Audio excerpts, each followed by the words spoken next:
The kitchen smelled like burned grounds and bad decisions as I stared at my wife's empty chair. I turned 43 today. My name is Jack Turner. I make a living fixing other people's machines, but I could not make my own marriage run right. Happy birthday, Jack, I said to no one, scraping my rubbery eggs into the disposal and listening to the grinder chew up the morning. Amanda swept in wearing the designer dress I bought her last anniversary, the one that was supposed to make her feel confident. It must also have made her feel free to walk over me. "Oh, Jack, about tonight," she said, rifling through her purse. "I cannot make your birthday dinner. Chase will be at the restaurant with clients, and that would be awkward." Chase, her college ex who reconnected 6 months ago, the same man she swore she had blocked after I said I was not comfortable with their friendship. "You mean the Chase you promised to cut off?" I asked, keeping my tone even. 2 decades with Amanda had taught me that raising my voice only gave her a reason to call me unreasonable. She rolled her eyes. "You are paranoid. He is only a friend. Besides, I already told Brittany I would meet her for drinks. Girls' night." Brittany had never liked me. She was the loud voice that told Amanda a marriage is about independence and that a husband is a problem to manage. "Right," I said. "Girls' night on my birthday. Do not be dramatic. We will celebrate tomorrow," she said, pressing a hollow kiss on my cheek. "Big presentation. I have to run." Her heels clicked across the hardwood I had refinished last summer while she was working late. Something cold settled in my chest. Not anger, not yet. It was the hard kind of understanding that shows up when you stop lying to yourself. I headed to the garage workshop where I planned to kill time before dinner. The usual smell of oil and metal usually calmed me. Not today. My phone buzzed. "Logan, my part-time helper at Turner Electronics. Happy birthday, boss. You coming in or taking the day off with the missus?" he asked. "Change of plans," I said. "Amanda is busy. Mind if I swing by the shop?" "Of course. Want me to grab a six-pack? We can close early." Logan was 25 and still believed in loyalty. I envied that. "Do me a favor instead," I said. "Amanda loves the Harborview Grill. Drive past around 7. I want to check something." "Everything okay?" "Probably not, but it will be." I spent the day doing simple fixes for strangers. A coffee maker that would not brew. A laptop that would not boot. A television stuck on a sickly green screen. Each had a clear cause and a clean solution. Marriage was not like that. Marriage meant lawyers and property lines when things broke. At 6:30, Logan called. "You are not going to like this," he said. "I already do not," I said. "Tell me." "She is here, but not with Brittany," he said. "She is with a slick guy in a sharp suit. They are holding hands across the table. Real cozy." "Chase." "Of course. Did they see you?" "No. I am across the street. Do you want pictures?" "No. Thanks, Logan. I will handle it." I did not, at least not yet. I drove home and did something I had never done in 20 years of marriage. I opened Amanda's laptop. She had left it on the kitchen counter, probably rushing to her girls' night. The password was still our anniversary date. Either she was careless or she wanted to be caught. A small part of me hoped for guilt. It did not take long. A folder labeled Travel Plans held the truth. Photos of Amanda and Chase at restaurants around town. The two of them at a cabin I did not recognize. The two of them in a bed that was not ours. Amanda in lingerie I had never seen. The timestamps stretched back 3 months. 3 months of late nights, girls' nights, and telling me I was paranoid. The messages were worse. "Chase, I cannot wait to get you alone this weekend. Tell your husband you are visiting your sister." Amanda, handled. He is clueless. It is almost sad. Sometimes I wonder what I ever saw in him. Chase, not for much longer. We will make it official soon. Amanda, I just need to sort out the divorce strategy. My lawyer says if I can claim emotional abuse, I will do better in the settlement. Chase, is he abusive? Amanda, he will be by the time I am finished. I took screenshots of everything. 20 years beside me, and she was preparing to bury me for a man she had been sleeping with for 3 months. A man who likely saw her as a midlife thrill. My phone rang. Amanda. "Hey, honey," she said. "I will be late. Brittany has drama with her boyfriend." "Sure thing," I said, my voice steady. "Take your time. I have plenty to keep me busy. You are not mad about dinner, are you? We will do something special tomorrow." "I promise," Amanda said.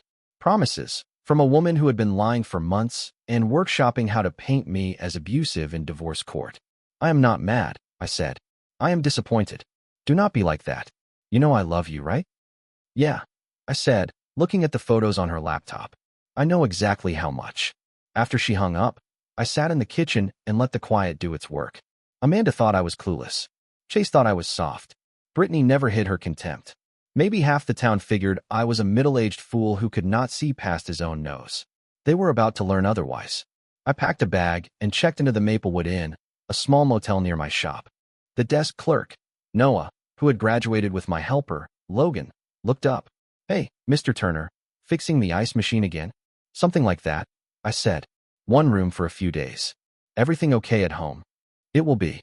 The next morning I called in sick to my own shop for the first time in 5 years. Logan could handle the easy fixes. I had bigger work, slow, careful, and aimed at weak spots. First stop was Delaney's Tavern, a plain bar where the coffee is strong, the gossip stronger, and the bartender knows every story in town. Joan Delaney had poured drinks for 2 decades, survived 3 divorces, and had no patience for cheaters of any stripe. "Well, look who it is," she said as I slid onto a stool at 10 in the morning. "Should you not be at work, birthday boy?" "Took the day," I said. "Amanda and I have issues." Joan poured coffee without asking. "That would not have anything to do with her and that real estate peacock, Chase Whitman, would it?" So it was not just Logan who had noticed. "You know about that?" "Everyone does. Except you, apparently." She leaned in. "They have been sloppy for months. Holding hands at the movies. Acting like kids at the grocery store. Your wife is not as clever as she thinks. And she has been telling folks you are controlling and paranoid. Brittany is spreading it, too. Most people with a brain are not buying. You are a lot of things, Jack, but abusive is not one of them." The picture snapped into focus. Amanda was not only cheating. She was sanding down my good name to fit her divorce story. The emotionally abusive husband who could not handle his wife's male friends. "Hypothetically," I said, "if a man wanted the truth to come out, how would he do it?" Joan grinned, coffee and nicotine smile. "Hypothetically? Fight fire with fire. She has been dirty for months. Show her what dirty really looks like." I spent the late morning mapping Chase's routine. His office sat in the shiny part of downtown, glass, chrome, and cheesy posters about closing the deal. He drove a red BMW convertible with vanity plates that read "Sold It," the kind of car that screams midlife crisis. At 12:15, Amanda's silver Lexus rolled up. She practically skipped inside. 20 minutes later, they came out together and headed to lunch, same place as last night. I followed at a distance, snapping photos of their public hand-holding and kisses. Nothing illegal, just proof for when she tried to claim the relationship began after a separation. While they ate, I drove to Chase's place. Harborview Towers, the priciest building in town, the sort that charges extra to look down on people. The garage was open to residents and visitors. No cameras that I could see. His BMW sat in spot 47. I did not touch a thing. Not yet. But the space next to his was empty and stained fresh with oil. Someone parked there a lot. Someone with a leaky car. Amanda's Lexus had been dripping for months, and she ignored every offer I made to fix it. My phone rang. "Logan, feeling better, boss? A couple repairs might need your touch." "I will be in an hour," I said. "Hey, do you still know that friend at the cell phone store? The one who helped us recover photos for Mrs. Jenkins after she dunked her phone?" "Austin. Why?" "I may need help with a data recovery project. Completely legal." "Of course. He is discreet." "Good. Set it for tomorrow." I spent the afternoon at Turner Electronics turning wrenches while my mind ran the larger play. Amanda thought she was playing chess while I was playing checkers. She was about to find out I knew the whole board. At 5 o'clock, a text from Amanda. "Working late again. Do not wait up." "No problem," I replied. "Love you." The lie came easy now. I had learned from an expert. Instead of heading back to the motel, I parked across from the Harborview Grill. At 7 sharp they arrived, fingers laced like teenagers, and asked for a patio table. I called Joan. "Busy tonight?" "Never too busy for good theater," she said. "What do you need?" "Dinner at Harborview. My treat." Joan showed up 20 minutes later in her Sunday best, and a look that said she lived for nights like this. We took a table inside with a clean view of the patio. Amanda and Chase were locked into each other and never noticed us. "Look at them," Joan said, sawing into her steak. "Acting like they invented cheating. Your wife has nerve." "She always has," I said. "I just refuse to see it." "So what is your move? Storm the patio?" "Not here. That would feed her story that I am unstable. I will give her what she wants, a divorce, but not on her terms." Joan raised her glass. "To justice served cold." We finished up and slipped out before they did.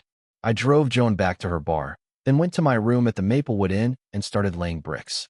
The motel Wi-Fi held up. I opened a fresh email account and built a file. Photos, timestamps, witness names, screenshots of Amanda's messages. Then I changed every password tied to our joint life. Banking, cards, utilities, streaming, all of it. She had always relied on me to manage the accounts and never set up her own access. That was about to hurt. A text came in from an unknown number. "This is Evan from Amanda's office. We met at the Christmas party. Can we talk? It is about your wife." Interesting. Evan was the quiet guy from her floor. When and where? I wrote, "Tomorrow, 8 o'clock. Main Street Coffee. Come alone." Maybe her web was finally catching on her. I slept better than I had in months. Evan was already there when I walked in, mid-30s, jittery, clutching a black coffee. "Thanks for meeting me," he said. I was not sure I should get involved, but after what I heard yesterday. "What did you hear?" He glanced around the nearly empty shop, then leaned in. "Amanda is telling everyone you are abusive, monitoring her phone, controlling the money, threatening her friends. She even came in with a bruise and said you grabbed her." My stomach dropped. "I have never laid a hand on her." "I know," he said, sliding his phone across. "I saw her make the bruise. Supply room. She hit her arm on the metal shelving. Then she walked out crying and said she needed to document it for her lawyer." He pushed a flash drive to me. "Security cameras caught it. I am the IT guy." I pulled the clip and made a copy before anyone else noticed. There is more on the drive. Call logs to Chase Whitman all day long. Emails about hotel meetups. She uses her work computer for it and does not even clear the history. I pocketed the drive like it was a winning lottery ticket. Why help me? "Because she is a manipulator who has made my life hell for 2 years, he said, voice cracking open. "She tried to get me written up when I would not cover for her. Now she is pushing to have me fired. I do not want anything. I just want to watch the truth catch up." He dropped cash on the table and stood. "Be careful. Brittany thinks you are dangerous because that is what Amanda is feeding her." After he left, I sat there and let the facts settle. Amanda was not only cheating, she was building a case to brand me as an abuser. Fake bruise, whispered stories, documentation. Now I had proof it was a setup. Better yet, I had a witness. My phone rang. "Amanda. Jack, where are you? I came home and your things are gone." "I am at the motel for a few days," I said. "We both need space." "Space? Why can I not get into our bank accounts? My password will not work." "I changed them for security reasons," I said. Silence. When she spoke again, her tone was hard. "What is going on? You are scaring me." "I am scaring you? That is rich, considering you are telling people I am abusive." "I do not know what you are talking about." "Sure you do. Same way you know nothing about Chase. I know about the hotels, the photos, the divorce plan. I know you made that bruise yourself." Another long pause. Then, quiet. "Prove it." "I will. In court. In front of everyone who matters." "You wanted a game, Amanda. Game on." I hung up. My hands shook, not from fear but from the shift. I had spent months reacting. Now I was on offense. Next stop was Harborview Towers. I wanted a closer read on Chase's patterns. The garage buzzed with midday traffic. Nobody looked twice at a middle-aged guy in work clothes. His BMW was gone. Amanda's silver Lexus sat in the space beside his, right where those fresh oil stains told me she liked to park. The fresh drops on the concrete matched the leak from Amanda's Lexus. She was spending her days in Chase's building while I was at work.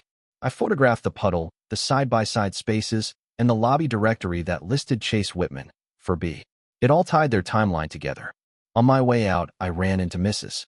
Ruth Harper, our elderly neighbor from a few streets over, wrestling grocery bags. "Mr. Turner, what are you doing here?" "Visiting a friend," I said, taking the bags. "Let me help. You are a sweetheart. Amanda is lucky." She hesitated by the elevator. "Between us, I am worried about her. I saw her here last week with a very handsome man.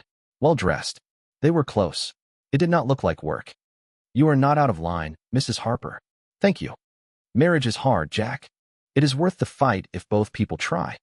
"Yes, ma'am. Some marriages are worth ending right, with the truth on paper." I finished the day at Turner Electronics turning screws and planning the next steps. Logan had lined up his friend Austin from the cell phone store for that evening. If Austin was as good as promised, he could pull deleted data from Amanda's old phone, the one she dropped last month before replacing. Around 6, Amanda started calling. I let each one roll to voicemail. She called 5 more times, each message more frantic. Jack, we need to talk. This is crazy. I love you. Please call me back. We can fix this. I am coming to the shop. We are settling this. Brittany says I should call the police. She thinks you are having some kind of breakdown. Fine. Do not call me back, but you are making a huge mistake. The last one was different, flat and cold. I try to do this the easy way. If you want difficult, I can do difficult. You have no idea what you are up against. Actually, I was starting to. Austin turned out to be a skinny kid with thick glasses and calm hands. He examined the phone under a magnifier and tapped the board with tiny tools. Water damage, but the memory chip is intact, he said. I can probably recover most of it. Texts, photos, call logs, app data. It may take a day or two. This is legal, right? It is my wife's phone on my plan, I said. I need to recover family photos that went missing when it got wet. Family photos. Got it, he said, unconvinced but discreet. I will call you when it is ready. I left the phone and drove back to the Maplewood Inn. Amanda's Lexus sat in the lot. She was on the steps outside my door, small and fragile on cue. If I had not known better, I might have felt sorry. Please, can we talk? We can, but not here, I said, nodding toward the diner across the street. Public, neutral. She wiped at tears that may or may not have been real and followed. The diner was busy enough for cover, quiet enough to hear. She ordered a coffee she did not touch and studied me like I was a stranger. I do not understand. Yesterday, we were married. Today, you are treating me like the enemy. Yesterday, I was ignorant. Today, I am informed. Informed about what? That I have male friends? That I sometimes need space? Informed that you have been sleeping with Chase Whitman for 3 months while building a fake abuse story for divorce court. Her mask slipped a fraction, cold steel underneath. You cannot prove any of that. I can prove all of it. Photos, messages, witness statements, security footage. You were sloppy, or you wanted to be caught. What do you want? Money? I will give you half. More than half. I do not want your money. I want the truth out. I want every person who heard your lies to know who you are. She leaned back, voice full of poison. You think you are clever, the little repairman who cracked the code. You have no idea who you are dealing with. I will destroy you. I will make sure everyone knows you are a controlling loser. When I am done, you will not have a business. You will not have friends. You will not have anything. Is that a threat? It is a promise. She stood, left me the bill, and walked out. Now I knew exactly what I was facing. Amanda was not only unfaithful, she was malicious. She wanted to punish me for finding the truth. Her mistake was simple. She still thought I was the passive husband who would fold. Morning brought her first barrage. I woke to 17 missed calls and 43 texts from friends, family, and customers. The message was the same. Amanda had spent the night crying on the phone, saying I threatened her, stole her money, and was having a breakdown. The most serious note came from Officer Mark Dalton, an old high school friend who joined the police after graduation. Jack, I got a call from your wife last night. She says you threatened her, and she is afraid. Officer Mark Dalton told me. I know you, and this does not sound right, but I have to follow up. Can you come by the station this morning to talk? So Amanda was escalating to law enforcement. If she got me arrested, even if it was dropped, it would feed her story and give her leverage. I called Mark on the drive over. Mark, it is Jack. I got your message. Thanks for calling back. She said you have been erratic, making threats, controlling the money. I have never threatened my wife, I said. But I did uncover her affair, and I did change our account passwords to protect assets. This is headed for divorce. An affair. 3 months with Chase Whitman, the real estate guy. I have photos, messages, witness statements.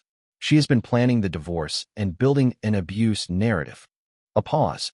You have proof. I do. I will bring it. The station was busy for a Thursday, but Mark met me in the lobby and took me to a small conference room. I laid out everything. The photos, the messages Evan pulled, the security footage of Amanda making that bruise herself.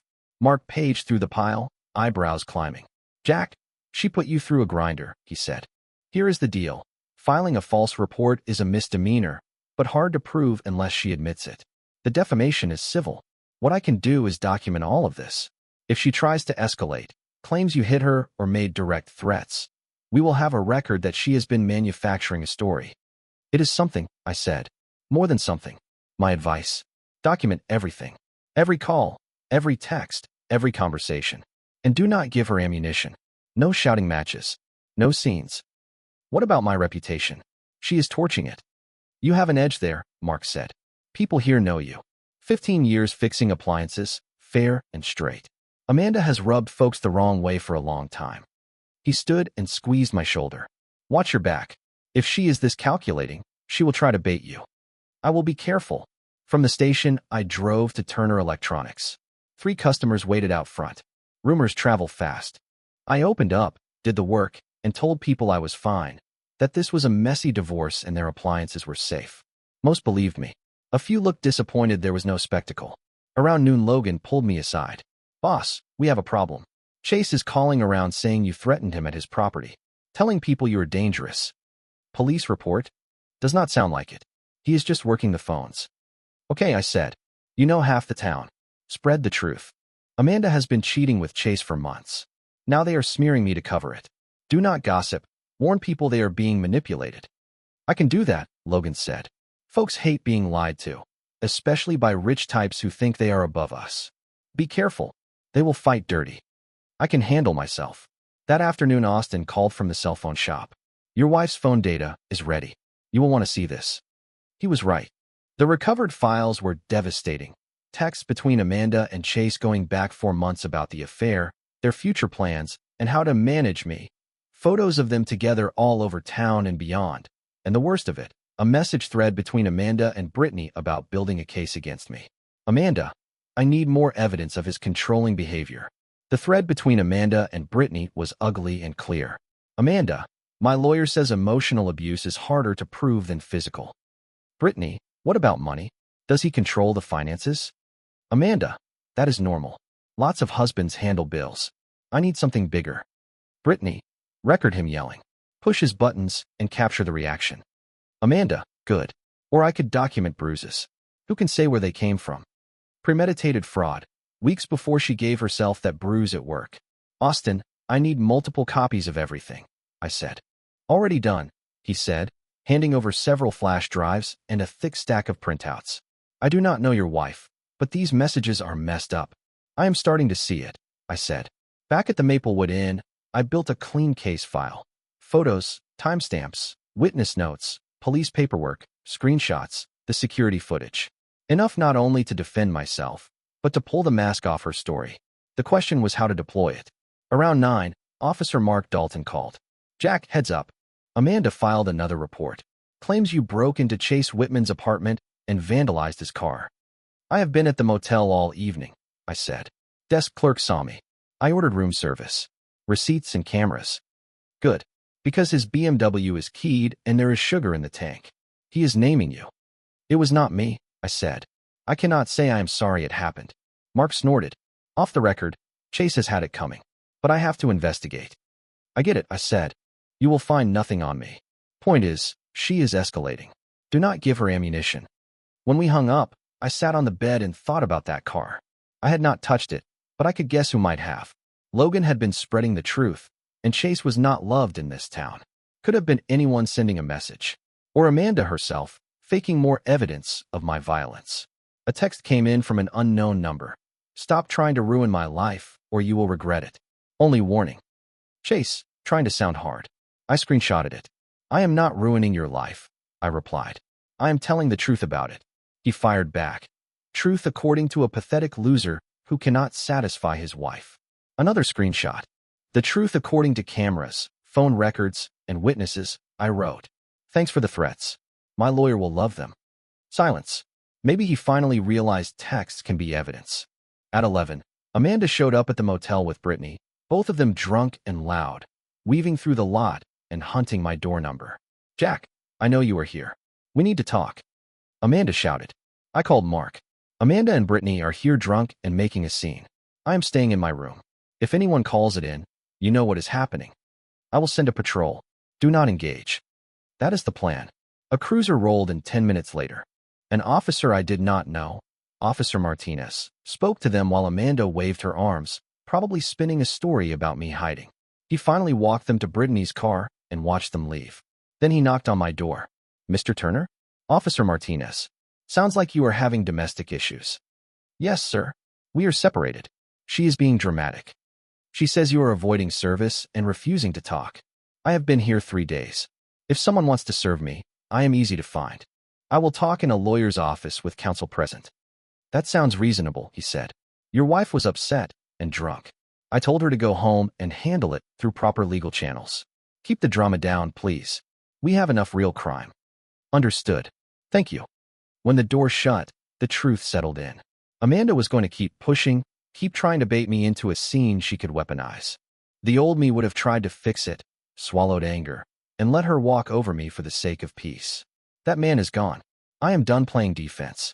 I am going to fight, calm, documented, and all the way to the end. When you corner a man who has nothing left to lose, you had better be ready for what comes next. Friday morning, I was nursing coffee at the diner when Joan Delaney slid into my booth grinning like she had hit a jackpot. You are going to love this, she said, flashing her phone. Remember how I said everyone knows about Amanda and Chase? Someone just made sure everyone really knows. A viral Facebook post filled the screen, a collage of photos of Amanda and Chase Whitman all over town, each stamped with dates going back months. The caption read, "When your girl's night out includes Chase Whitman. Poor Jack Turner deserves better." The share count climbed while I watched. Anonymous account, Jones said. But the town is roasting her. Folks are angry she called you abusive while she was the one cheating. I scrolled the comments. People I barely knew were defending me and calling out her lies. Her story was falling apart in real time.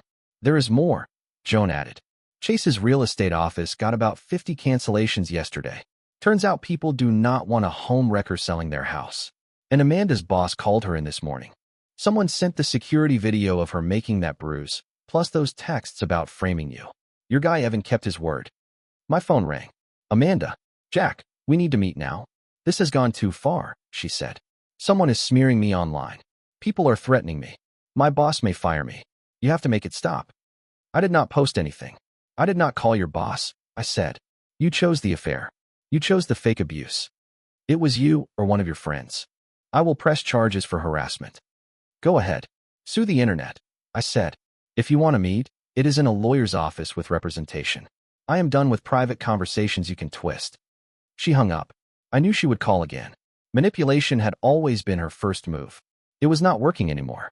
Back at Turner Electronics, customers phoned and stopped by to offer support. Word traveled fast. By noon, Logan burst in, out of breath. Boss, you have to see this. Chase just got arrested. For what? Tax evasion. The IRS hit his office this morning. They found unreported deal money going back to 2019, he said. My cousin at the courthouse says it looks federal. Real time. Unexpected, but welcome. If Amanda touched any of his schemes, that mess could splash on her too. A call came from Officer Mark Dalton. Heads up. Amanda filed for a restraining order.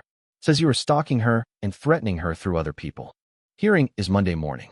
If the judge grants it, you will be ordered to stay away from her and from your own house. Can she do that temporarily? Yes. They are easy to get and hard to unwind. The good news is you will get to present your evidence. Bring everything, photos, messages, the security footage, and stay far away from her and the property this weekend. Do not give anyone an excuse. I thanked him and hung up. This was her endgame. Grab the house, control the story, and wear the victim label in court. It was a smart play. If I had not been documenting every step. I spent the weekend tightening my file. Photos, texts, witness statements, police notes, security clips. A clean, simple timeline that even a tired judge on a Monday could follow. It was enough not only to block the order, but to show what she had been doing from the start. Sunday evening my phone lit up. Evan was calling. Evan called Sunday evening. Jack, you should know Amanda cleaned out her office Friday, took everything personal, and deleted files. She is gone. She quit. Fired. That bruise video was the last straw. Before she left, she copied client lists and contacts and asked questions about our social media logins and the client database. I think she is planning something ugly. Scorched earth. It fit the pattern. Burn every bridge rather than own a single mistake. Monday morning came gray and cold. I drove to the courthouse running every angle in my head, but I was ready. The hearing room was small. Amanda sat with a lawyer I did not recognize, pale but set. I sat alone with my binders. Judge Patricia Coleman, a no-nonsense woman in her 60s, called us to order. Amanda's lawyer went first. a story of an abusive husband spiraling out, erratic behavior, changed passwords, stalking, and harassment through social media. Then Amanda testified, tears and tremble, describing her fear of my violent tendencies. My turn. I walked the judge through it piece by piece. Dated photos of Amanda and Chase Whitman together for months. The message threads plotting how to frame me. The security video of Amanda making that bruise herself. Judge Coleman studied each item and pressed me on authenticity and chain of custody. She focused on the Amanda, Brittany texts. Mrs. Turner, the judge said, do you recognize these messages? Amanda's lawyer objected. Overruled. Yes, Your Honor, but they are out of context. I was just what? The judge said, discussing how to manufacture evidence of abuse. Amanda cracked. He was controlling me. He changed our passwords. He monitored. After you began an affair and planned to divorce him while claiming he was abusive, the judge said. According to this evidence, you intended to defraud him. 3 hours later, the ruling landed. Request denied. Judge Coleman referred the matter to the district attorney for possible charges, false reports, and perjury. Amanda left in tears. Her lawyer looked furious. I walked out lighter than I had felt in months. Tuesday morning, Officer Mark Dalton called. Sit down. Amanda and Chase were arrested last night. For what? Insurance fraud. Remember that cabin he used for getaways? It belongs to an elderly client in a nursing home. He used it without permission and filed a bogus claim after a storm. Amanda went with him, posed as the owner, and signed the papers. Because they used mail and electronic filings, it is federal, mail, and wire fraud. Chase is already under tax evasion investigation. He is staring at real time. Amanda's counts are fewer, but still felonies. Her lawyer will probably beg a plea and claim she was manipulated. Manipulated, I said. Right. Yesterday's hearing record, including the bruise video and messages, is going into the case file, Mark added. That will not help her. When we hung up, I just sat there. In 1 week, Amanda had lost her job, her name, her boyfriend, and her freedom. The perfect future she sketched out had collapsed under its own lies. I should have felt triumph. Mostly I felt empty. 20 years reduced to charges and public shame. Logan came in with coffee and donuts, grinning. Boss, you heard? It is all over town. People say Chase has been running scams for years and Amanda helped. You do not look happy. I was not happy or gloating. It was just messy. She was my wife. Even after everything, it hurt to watch her burn down her own life. Logan studied me. You still love her. I love the woman I thought I married 20 years ago, I said. I am starting to think she never existed. Amanda has been lying and working people her whole life. I refuse to see it. The day drifted by. A few repairs. Plenty of folks stopping in to offer support and trade news about the arrests. By closing, I was worn out from answering questions and pretending I was fine with my wife's public crash. I was locking up when Brittany showed in my lot, haggard and shaky. Jack, we need to talk. I do not think that is smart, I said. You helped her lie about me for months. I know, and I am sorry, she said. Amanda is sick. She lied to me, too. She manipulated me the way she did you. What do you want? She is looking at 2 to 5 years, maybe more if they tie her to Chase's other schemes. She has no money. Her family will not take her calls. She wants to see you, to apologize, to make things right. I really looked at Brittany, scared, ashamed, finally seeing the part she played. Amanda does not want to apologize, I said. She wants one last chance to pull me back in, to get help or forgiveness or support. That is her pattern. What if she is truly sorry? What if she is ready to tell the truth? Then she can tell it to her lawyer, a judge, or a therapist. She is not telling it to me. I am done being her victim. Brittany started to cry. I believed her stories about you being controlling and abusive. I thought I was helping a friend leave a bad marriage. You were helping a friend destroy an innocent man. There is a difference. I know that now. How do I make it right? Tell the truth, I said. When people ask about her lies, tell them what you know. She nodded and left me alone in the lot of the shop I had built over 15 years. My name, my work. Amanda tried to wreck that with lies. I was still here. The business stood. Friends and customers had my back. Her smear job blew up on her. By Wednesday, her lawyer called asking for a meeting about reconciliation and mutual support. I declined and referred him to my attorney. I had finally hired one to handle the divorce. Thursday brought word Chase took a plea on several fraud counts to cut his sentence. His cooperation would likely drag Amanda deeper. Friday, Evan called. Amanda's old employer was pressing charges, theft of proprietary data, and attempted client sabotage. She had tried to steal their database to start a competing shop and fund her legal fight by poaching accounts. She never stops, he said. That is Amanda, I said. She thinks rules are for other people. The prosecutor, he told me, was not in the mood for deals. They wanted an example. That weekend I went home. Her things were gone, some taken by her, some in police custody. The house felt empty, but light, like someone had opened a window. I walked the rooms. The kitchen where she kissed me goodbye while planning betrayal. The bedroom where she texted her lover inches away from me. The living room where she practiced stories about my abuse. Those memories did not own me anymore. Amanda faced prison. Chase was finished, professionally and financially. Brittany was in therapy working through the guilt of enabling the lies. Everyone who pushed to erase me got erased by the truth instead. I did not engineer it. I just told the truth and kept records. That was enough. Monday I opened Turner Electronics like always. The phone rang with customers who needed help. Honest work carried me through 20 years of marriage. It would carry me through whatever was next. Logan came in with the morning update. Her arraignment got moved up, he said. Chase is cooperating with the feds. Brittany started therapy to deal with what she did. I brewed a fresh pot, flipped the sign to open, and got back to work. Logan asked me a hard one while I was swapping a circuit board in Mrs. Patterson's microwave. Boss, ever think what would have happened if you never found the affair? If Amanda pulled it off? I pictured it.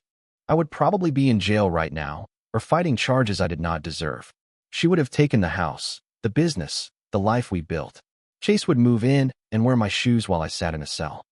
That is scary, he said. She really mapped it out. She did, I said. But she made one mistake. What is that? She misjudged me. She thought I was the same easygoing husband from 20 years ago. Finding the truth changed me. I decided to fight. Logan tilted his head. So what now? You going to start dating? Maybe find someone who does not try to frame you? I laughed for the first time in months. No rush. I am going to work on myself. Fix my own house before I share it with anyone. You deserve better, boss. Way better. I do. Now I know it. The bell over the door rang. Officer Mark Dalton stepped in, all-duty belt and calm eyes. Jack, got a minute? Sure. What is up? Amanda's sentencing is set for next month. The prosecutor wants to know if you plan to give a victim impact statement. I pictured standing in court, listing the damage while she watched. Then I let it go. No. Her actions speak louder than anything I could say. Mark nodded. Likely the right call. She is looking at 3 to 7 years as it is. Multiple felonies, plus the perjury from the restraining order mess. Your statement will not move the needle. After he left, I kept working, but my thoughts went to Amanda in a prison uniform. The woman who chased image and status now eating off a tray. I could not feel sorry. She chose it. She hurt people to get what she wanted. Consequences followed. That evening I sat on my back porch with a beer and watched the sun slide over the same town where she tried to erase me, and failed. My phone buzzed. This is Amanda. I am sorry for everything. I know you will never forgive me, but I needed you to know. I stared at it, then deleted it. She had 20 years to be honest. She picked lies, betrayal, and cruelty. Now she was sorry. Too late. I finished my beer and locked up. Tomorrow would bring new customers, new busted things to make right. Amanda's chapter was over. Whatever came next would be built on truth, steady work, and the hard-won fact that I am stronger than I ever knew. The underdog won. And it felt pretty damn good.